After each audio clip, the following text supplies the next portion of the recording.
राधा राधा श्री राधा वल्लभ लाल की, समस्त संत हरि भक्तन की, श्री वृंदावन धाम की, सकुले भगवान की। मुकेश कुमार जी, राधे राधे महाराज जी। गुरुजी, कुछ जीवात्मा इस पृथ्वी पर जन्म लेते ही करोड़पति बन जाता है, कुछ जीवात्मा पूरा गरीब रहता है, ऐसा कौन सा पिछले जन्म का पूर्व का कर्म होता है? पूर्व का कर्म होता है, उसने दान पुण्य किए, उसने तीर्थावगाहन किया, उसने दूसरों को उपकार किया। तो भगवान स्वयं गीता जी में कहते हैं कि जो मेरा भक्त पूर्णता को प्राप्त नहीं हो पाया, भगवत प्राप्ति नहीं कर पाया और वो वासनाओं के जाल में बंधा रहा, मेरी भक्ति करता है, दान पुण्य करता है, और उसके अंदर कामनाएं हैं, भोगों की इच्छाएं हैं, तो फिर उसको अगला जो जन्म होता है वो श्रीमान धनवान कुलवान के यहाँ जन्म होता है और भरपूर वासनाओं की पूर्ति की सामग्री होती है। और मेरी कृपा से वहां जन्म लेने पर भी वो भोगों में फंसता नहीं, उसकी पूर्व की साधना उत्थान करती है और वो भजन में तन्मय होकर के समस्त भोगों का त्याग करके दूसरे जन्म में मेरे को प्राप्त कर लेता है। उसे योग भ्रष्ट कहते हैं। तो जो पुण्यात्मा पुरुष होते हैं वो ऐसे जन्मते हैं कि सब सुख सुविधाएं ऐसे हैं और वहां जन्म लिया और उनको सत्संग मिला और वो उन सब भोगों से वैराग्य प्राप्त करके भगवान को प्राप्त। कुछ ऐसा भी होता है कि पूरा जीवन ऐसे ही निकल जाए उसी भोगों में? वो केवल पुण्यात्मा होते हैं, भजनानंदी नहीं होते, उनका भगवान से भजन से संबंध नहीं है। उन्होंने दान पुण्य किया है, बहुत वृद्ध जनों की सेवा की, तीर्थावगाहन किया, भक्ति नहीं की, तो फिर पूरा जीवन भोगों में व्यतीत हो चला जाएगा। वो ऐसे नष्ट जीवन माना जाता है, इसे कोई महत्वपूर्ण जीवन नहीं माना जाता। महत्वपूर्ण जीवन माना जाता है जो भगवान से जुड़ा हुआ होता है, उसी का जीवन महात्मा है। जिन हरि भगति हृदय नहीं आनी, जीवित सौ समान ते प्राणी। इस मनुष्य जीवन की मान्यता है, हरि भज छान नमान नर्तन को, मति बंछय रे मति बंछय तिल तिल धन को। ये मनुष्य जीवन का जो मान है, इस मनुष्य जीवन की जो महिमा है वो भगवान के भजन की है, ना कि धन की। धन कोई महत्वपूर्ण बात नहीं, महत्वपूर्ण बात है भगवान से चित्त जुड़ा है कि नहीं जुड़ा है, ये बात है। विकास कुमार शर्मा जी, राधे राधे महाराज जी, आपके चरणों में दंडवत प्रणाम। महाराज जी, स्वामी राम सुखदास जी महाराज जी का कथन है कि शरणागत भक्त को भजन करना नहीं पड़ता, प्रत्युत उसके द्वारा स्वतः स्वाभाविक भजन। तो ये तो सिद्ध पुरुष का लक्षण है, शरणागति पूर्ण हो जाना सिद्ध पुरुष का लक्षण है। अभी शरणागत है, मन हमारा, शरीर हमारा, चित्त हमारा, भोग हमारे, रिश्ते हमारे, अभी शरणागत है। शरणागत बहुत ऊंची स्थिति होती है। जिस बात को कह रहे हैं वो पूर्ण शरणागत है।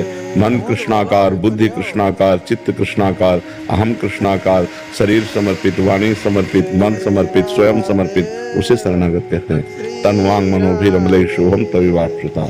श्री कृष्ण अनुकूलेन प्रतिकूलस्य विसर्जनम। प्रतिकूल एक वृत्ति भी नहीं रह गई, तो भगवदाकार वृत्ति है। तो शरणागत होने के लिए तो भजन करना चाहिए।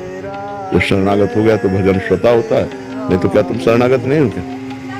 मैं उच्चारण शरणागत हो क्या? निरंतर भजन होता है? ईमानदारी से बताओ। कितना प्रभु करवाना? निरंतर भजन, इसमें प्रभु करवाने की बात हो तो केवल दैन्यता की बात होती है। ईमानदारी से बोलो, प्रभु के सिवा चिंतन में और कुछ आए ना, निरंतर भजन। अभी प्रश्न ही नहीं होता, अगर निरंतर भजन होता तो प्रश्न ही नहीं होता। उठते बैठते चलते फिरते खाते पीते भगवदाकार वृत्ति, हमें प्रश्न की जरूरत क्या है? जब तक हमारा सर्वस्व समर्पित नहीं हो जाएगा तब तक वही हमें दुख देगा, वही हमारे चिंतन में आएगा, वही हमारे शोक का कारण बनेगा। हमें पूर्ण समर्पण करना है, तब के लिए हमें निरंतर भजन करना है। विनय पत्रिका में गोस्वामी जी ने एक पद में लिखा, प्रिय राम नाम कैसा कि राम भी उन प्रिय न लगे। ऐसा राम नाम प्रिय लगे कि राम भी राम नाम के बराबर प्रिय न लगे। अर्थात अगर हम नाम जप करें, भगवान सामने आ गए तो नाम जप नहीं छोड़ेंगे, भगवान चाहे चले जाए।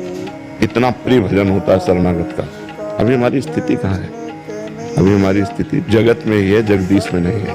हर समय भगवदाकार वृत्ति, जिसमें किंचन मात्र न कोई स्त्री न पुरुष, सिया राम में सब जग जाने। सारा जगत जिधर दृष्टि डालो सिया राम ही सिया राम दिखाई दे रहे। अभी वो स्थिति शरणागति के लिए महापुरुषों के वचनों का सदुपयोग करे, दुरुपयोग न करे।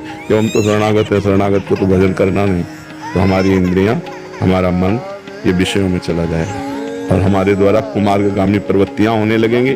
शरणागति तो दूर रही, नरक की प्राप्ति होगी। शरणागति का मतलब है अनन्यस चिंतयन्तो, अन्य चिंतनहीन।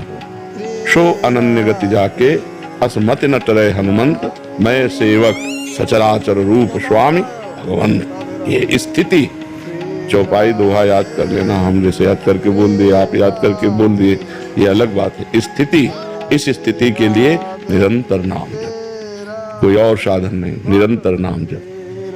महाराज जी, इस नाम जब कोई भी क्रिया हो रही है उसके प्रति ये है कि जैसे महाराज जी कह रहे हैं कि कोई भी क्रिया हो रही है तो ऐसा लगता है कि राम जी करा रहे हैं, राम जी चल रहे हैं, राम जी खा रहे हैं। लेकिन इसमें यह देखना है कि असत क्रिया नहीं, असत क्रिया। कह रहे संदेह बना रहता है कहीं मैं अपने विषय भोगों की प्राप्ति के लिए राम जी का आश्रय तो नहीं ले रहा है, कहीं मेरा प्रतिकूल से विसर्जनम, प्रतिकूल से विसर्जनम। अभी शरणागत नहीं हुए, नहीं ये बात नहीं आती कि कहीं मैं, यह है संशय, कहीं मैं राम जी की आड़ में भोग तो नहीं भोग रहा हूं। कौन मैं बचा? मैं कौन बचा?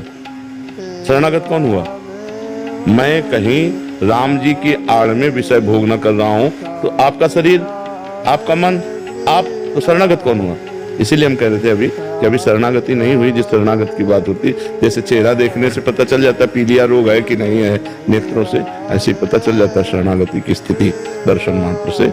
इसलिए ईमानदारी से भजन करो, भगवान को भोग लगा के भगवान के सेवा पात्र शरीर में भोजन पाओ, धर्मयुक्त भोग करो। जैसे पत्नी है, परिवार है, धर्मयुक्त भोग करो भगवान का प्रसाद समझकर। और नाथ सकल संपदा तुम्हारी, मैं सेवक समेत सुतनारी, ये सबके लिए। हेलो, आपके ना पत्नी परिवार हो तो जिसके पत्नी परिवार हो, धर्मयुक्त भोग भोगो, धर्म विरुद्ध भोगों का त्याग करो और निरंतर भगवान का नाम जप करो। बड़ा मंगलमय जीवन हो जाएगा। भगवान की शरण होना अत्यंत आवश्यक है। पता नहीं कब कौन सी घटना घट है। अभी जैसे वो सुना ना, वो जहाज में, हवाई जहाज में, आप सोचो जिंदा आदमी कैसे जला होगा। थोड़ी देर मन लगाओ, थोड़ी देर अपने को वहां हाजिर करो कि जिंदा हमारे ऊपर पेट्रोल गिरे, हमारे पूरा शरीर जिंदा जलना, मतलब जिंदा जलना, बेहोशी में जलाते जला होश में जलना, कितना भयानक दुख, कितना भयानक कष्ट। तो वो उनके लिए नहीं है, वो हमारे लिए भी है। हम भी कभी किसी दुर्घटना में ग्रस्त हो सकते हैं, हमारा भी कुछ हो सकता है। इसलिए भगवान की शरण, भगवान का नाम जब जितना कर लो, नहीं कब यहाँ से पत्ता साफ हो जाए कुछ पता नहीं। जा रहे हैं, दिल फेल हो जाए, एक्सीडेंट हो जाए, कुछ भी, आप आराम से जा रहे हो, गाड़ी आई रौंद के चली गई।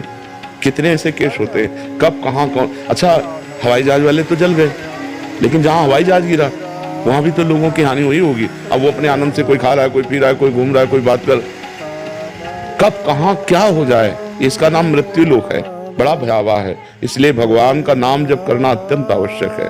वो जिन्होंने गर्भ में रक्षा की वही हमारी सर्वत्र रक्षा कर सकते हैं, दूसरे की सामर्थ्य नहीं है। भगवान का नाम जप करो और भगवान के आश्रित रहो और नाम जप करके पाप को नष्ट कर दो, नहीं बहुत दुर्गति। इसीलिए हम प्रार्थना करते हैं, शराब मत पियो, मांस मत खाओ, हिंसा मत करो, दूसरी बहन बेटियों को मत परेशान करो। नहीं, ये जब कर्म तुम्हारे सामने आएगा ना तो कुछ नहीं कर पाओगे। इस भयावह संसार में बचा सकते हैं तो भगवान बचा सकते हैं। हम चैन से जन्म लिए, चैन से मर जाएं और भगवान को प्राप्त हो जाएं, यही मनुष्य जीवन का लाभ है। हमने जो शास्त्रों में पढ़ा कि जैसे बड़े गजराज के गले से माला छूट जाए, उसे पता भी ना चले, ऐसे भक्तों का शरीर छूटता है जो भगवान का भजन करते हैं, भगवान के चिंतन में आनंदमय कीर्तन करते हुए भक्त घेरे हुए, शरीर छूट रहा है, जय जयकार, अंतिम मृत्यु का महोत्सव। अच्छा, लोग हमसे पूछते हैं कि जो लोग संसारिक उन्नति को प्राप्त हो रहे हैं, भजन नहीं कर रहे हैं, वो भी तो सुखी हैं। चंद मिनट के लिए, परिणाम नहीं, परिणाम उन्हीं का सुखमय होगा जो भगवान का नाम जप करते हैं,